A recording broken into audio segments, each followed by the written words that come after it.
I almost like belly rolled up onto here because I didn't see the stairs. So it would be like the WWF of cannabis. I might do that later. Okay, so my name's Amy Margolis. I am excited to be here. Mary Lou always puts on an amazing conference. And Mary Lou, are you in here? Well, let's give Mary Lou a round of applause that hopefully she can hear from wherever she is. So I thought about what to talk about, and I'll be honest, it was kind of a struggle. There are so many good speakers here with so much information. They're going to talk about business law, they're going to talk about how you trademark things, they're going to talk about policy decisions, and so I wanted to do something different. And what I wanted to talk about, and I'm glad that Farmer Tom started talking about it, is how we keep the character of the Oregon cultivation community alive. And it's been on my mind, and I know people have mixed feelings, and there's a big divide in our longtime cannabis community about what this industry should look like in Oregon. And I see it in the 2017 legislative session that we are headed for a huge decision. As many of you know, there are 4 bills, maybe there's 5 now, but last time I checked, there were 4 bills that would merge the medical and the recreational program together. How many of you are involved in either the medical or recreational program in Oregon already? How many of you are not involved in the industry yet that are in here? So at the end, I'm going to give an awesome pep talk about why you should be involved in the industry. But for right now, I'm really talking about what's going to happen. So Oregon has a long history of cannabis cultivation under the medical program. It started in 1998, and the small farmer and many people who've been brave enough to engage in cultivation when it wasn't legal have led the way for this industry to be what it is. And I know that some of you are in here right now, so let's also give a round of applause to all the people who have been doing this for 20 or 30 years and have gotten us where we are.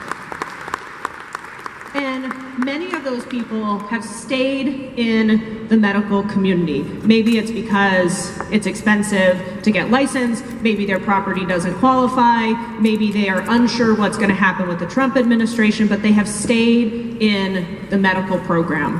OLCC, who are here listening, so I'm careful what I say, I see you on the side in the middle.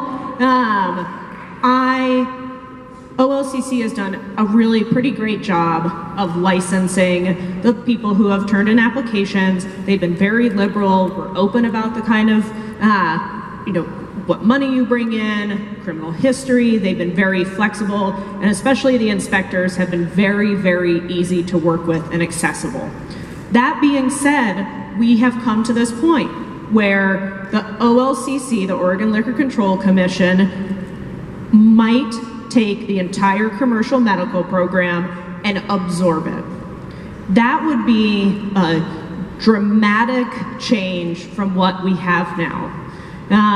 And if you can hear that I'm unsure how I feel about that, it's because I am unsure personally how I feel about that.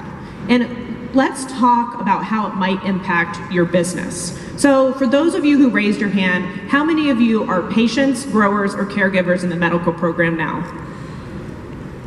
So if you are doing that commercially, you will likely not be allowed to do that commercially under the OHA anymore. You'll have to apply for an OLCC license, and you will participate as an OLCC producer, processor, or wholesaler.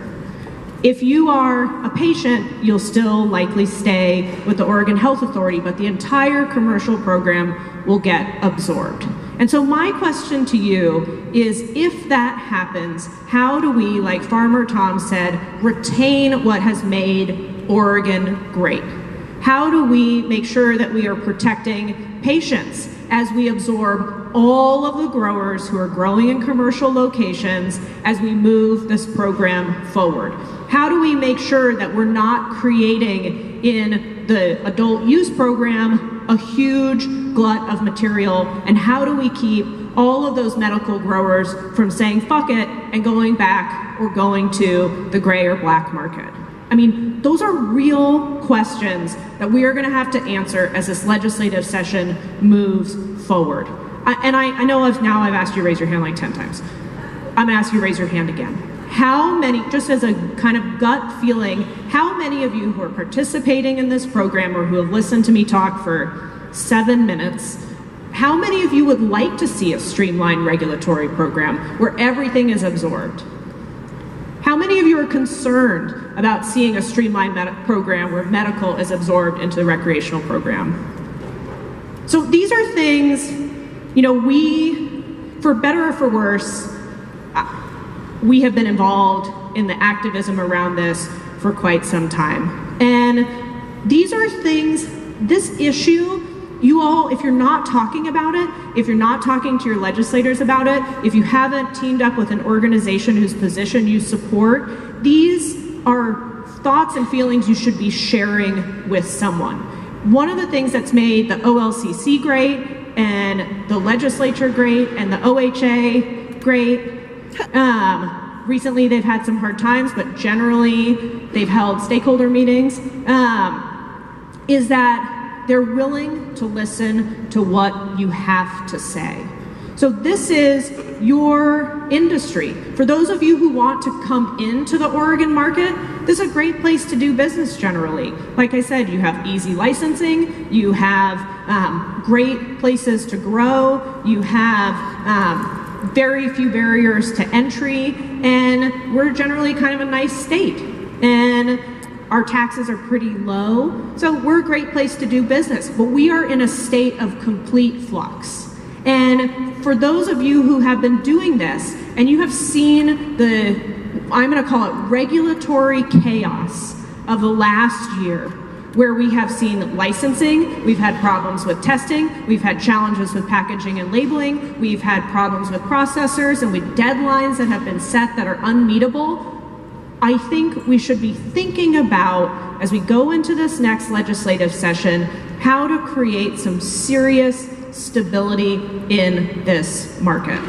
That's my feeling.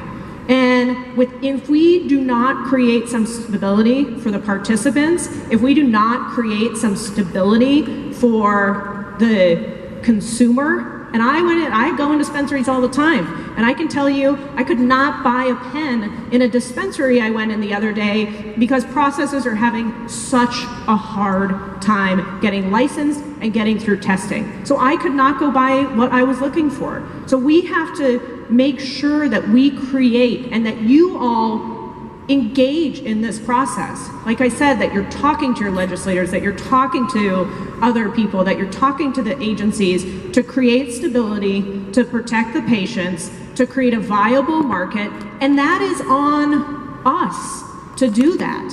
Whatever your position may be, whether you've agreed with me historically or not on issues, it is our, I think, kind of last stand. If you think that this should be combined into a streamlined market, you should express that and express how to do that so we're not going to do a whole reorganization of the regulatory structure. If you think patients are going to get hurt by this, and I know many of you think patients are going to get hurt by this, how can that be most effectively expressed to the people who need to hear that? So my hope for this market, my hope for you all who are either in it or want to join it, is that you find some peace, that you are prosperous, that you are taking care of the people who have got you here and the patients who need this, and that we can all work together to create what Oregon should be, which is the premier cannabis market in the country. There is absolutely no reason we should not be that, and we should be, eventually when the borders drop and Trump's out of the White House and some other things happen, we will be the epicenter for cultivation and exporting to other states legally. But if we get this wrong now and we keep making dramatic shifts, we are going to have some struggles. So I'm excited for all of you. We have other things coming up this session. Social consumption actually has a lot of support in the legislature. We're excited to see that. We are excited to see that there are some employment bills out there. There's some reorganization of where the taxes go. And all of these things are really excellent. But we need to, and I think this might be the year that all of us can come together to make sure that we create the very best market ever. So I don't know if you have any questions. I'm so glad to be here. I do thank OLCC that have worked incredibly hard. I see ODA is sitting over there too. We can do this, and I think you guys are all gonna kill it, but we're gonna have to keep working. So thank you. I don't know if you have questions, there's microphones, but.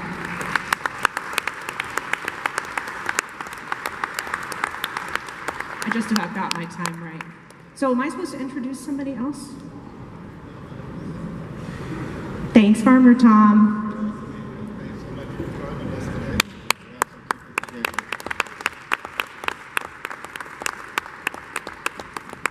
All right, next up, the next keynote speaker is Steph Shear. And the title of her thing is Your Disobedience Civil? All right, Steph Shear is the founding executive director for the Americans of Safe Access, director of innovations in international cannabis and cannabinoid institute, founding member of the International Medical Cannabis Patients Coalition. ASA is the largest national member-based organization of patients, medical professionals, scientists, concerned citizens promoting safe and legal access to cannabis for therapeutic use and research.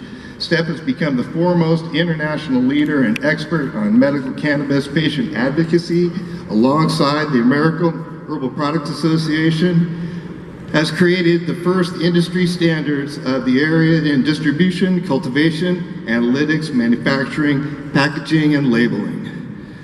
It's my honor to introduce Steph Shear.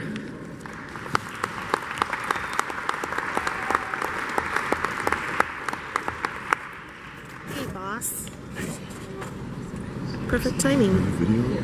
Yeah. He dropped the mic. They're videotaping. Huh? They're videotaping it. Oh, okay. At the end, right. Still photos. Good morning, everyone. Whoa, is anyone here? Good morning, everyone. Yeah, All right, it's a little bit better. My name is